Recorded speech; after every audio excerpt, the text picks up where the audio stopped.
Hello everyone, welcome back. So, a sneak peek for a new show called Hamster and Gretel dropped a week ago. I did talk about the show when it was first announced. I do think the premise is interesting, and it's made by Dan Povenmire, the co-creator of Phineas and Ferb and Milo Murphy's Law, two shows that I absolutely love. But what does this sneak peek tell us about what the show is going to be? Well, it clearly shows the very beginning of the series, and while that's fine and it's an obvious choice, I'm not very impressed by this sneak peek. By the way, I do think that the people behind this show are great at what they do, and I have no ill will towards anyone there, but I'm just gonna give some constructive criticism because I have a lot of complaints about this. First of all, we don't really learn much about the characters. We learn about Kevin and how he wants adventure and seeking his own destiny, which kind of sounds like another character I know, and his personality is, well, wanting adventure. I could be out there making my own destiny, but instead, I'm just spinning my wheels and going nowhere. Not really much more we know about him. As for Gretel, it seems to me like her personality is parallel to that of Phineas. She's positive, optimistic, and at times oblivious. We don't really learn much more. And the reason why we don't learn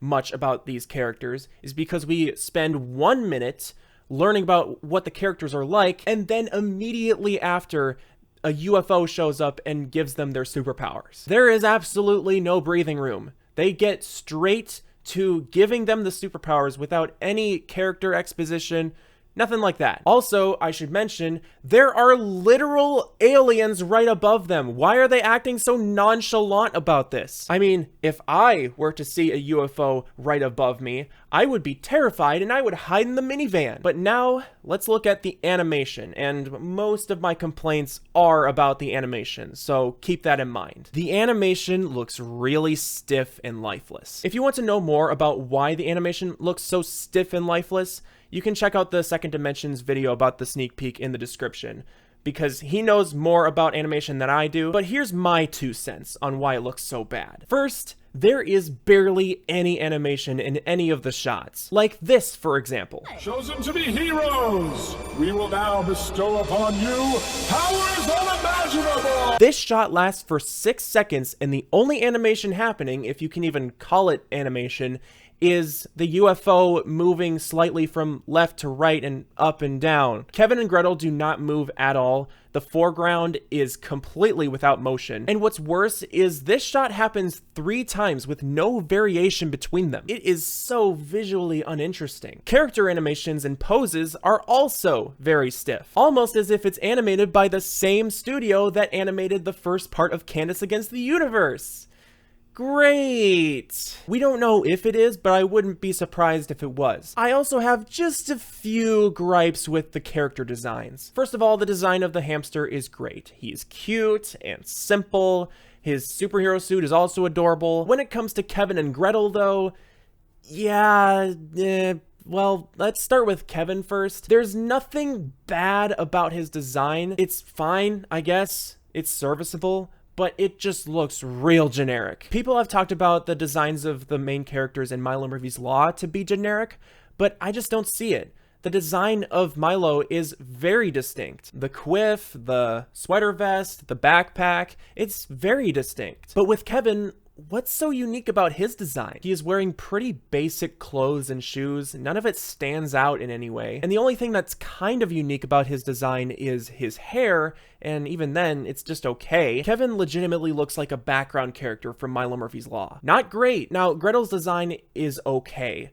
Her animations and facial expressions are very stiff, just like Kevin's, but I have a problem with her superhero outfit. They decided to make the color of the shoes, skirt, cape, and mask all the same exact color of purple. Basically, it's not very easy on the eyes. What's worse is it makes the cape and the skirt blend in too much with each other. There are plenty of shades of purple that they could choose from. And you know what? I'll show you. So here's Gretel on the left. This is what she looks like in the sneak peek. And this is the edit I made. The only changes I made were the color of the skirt and the color of the mask. I changed both of them to a darker shade of purple for 2 reasons. 1, it differentiates and separates the skirt from the cape, and 2, the darker shade of purple for the skirt and the mask makes the cape stand out a lot more. And for a 3rd bonus reason, it looks a lot easier on the eyes. Now let's talk about the design of the UFO. It is terrible. I mean, look at it. anything could be more interesting than this. And this is the UFO that gives the main characters superpowers. You'd think that they would make a UFO as important as this one to look more distinct. But no, we get this. A lifeless, hollow UFO that doesn't even look like it's flying. It just looks like it's sitting there in midair. It doesn't look remotely finished. Hey, future Dr. Hero here. I just wanted to correct myself real quick. The same thing here kind of happens with the UFO in the first episode of Milo. But the difference there is it's moving up and down, and the movement is more frequent. So it looks more like it's floating and sustaining itself in midair, whereas the UFO in Hamster and Gretel moves slowly from side to side instead, making it look more like it's hanging by a string instead of sustaining itself. I don't know if that makes any sense, but I wanted to clarify that. Back to the video. The design of the environment is awful too. The roads are incredibly clean with nobody driving on them, despite it being a road in the middle of the city. Like, I'm not kidding. Look at this shot. Look at the background. There is nobody driving on those roads. I'm playing the video. There is nobody there. What is this city? Does anybody live here? Why is that road designed that way? That looks super inefficient and a nightmare to drive on. I bet there are a lot of accidents that have happened on that road. Okay, maybe I'm being a bit too nitpicky now. Basically, the environment sucks. Also, I should really mention this. You know the stop sign that Gretel starts bending? Well, turns out that the stop sign doesn't appear until Gretel starts bending it. You see here? There is no stop sign there, and there is no reason for a stop sign to be there because it's just a left turn. And also, as the camera zooms out here, we can see that the stop sign is located next to a rail, and the sign is facing away from the rail, indicating that cars should stop at the rail. What?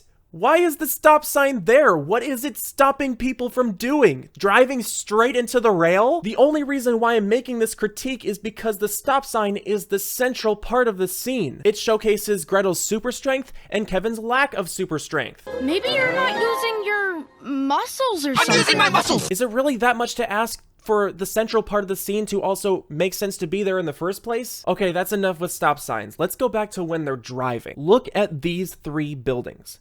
Analyze them, study them. All right, now let's go forward a bit. Oh, there they are again, the exact same buildings, just copied and pasted. Let's go a bit further, and there they are again, but this time a bit further in the background. It's completely different. Let's keep going, and there they are once again. Let's keep going. Oh goodness, who would have thunk it? There they are again before it cuts away to the car breaking down. And just for good measure, here they are one last time when it cuts to the big UFO shot. But this time, mirrored. Ooh, it's like a Mario Kart course in here. But that's not all. I've saved the best for last. This last thing should really exemplify the world building in this sneak peek, or lack thereof. Okay, look at these two pictures. See anything weird about them? See any similarities between them? I'll give you some time. 5, 4, 3. Okay, time's up. So, this picture shows what's in front of the car. This one shows what's behind the car. So, based on that observation, why are both backgrounds the same exact thing? They are identical. They just use the same background for both shots. I don't even know where anything is geographically, and that's a huge problem. What is this, the mirror dimension? That's not even true because they're not even mirrored. I am still optimistic about the show, and I do think the team can make some amazing stuff. But this is a terrible first impression. This is the sneak peek they give us after almost 2 years? A poorly animated scene with copy-paste backgrounds everywhere? I just hope that future sneak peeks and trailers will make me more excited. And the poster that came out does look really cool. I think I am more excited about it just based on the poster. But what do you think about the sneak peek, poster, or anything else Hamster and Gretel? Let me know your thoughts, and if you like this video, be sure to give it a like and subscribe and ring the bell if you want to see more content like this. I'll see you later. Bye!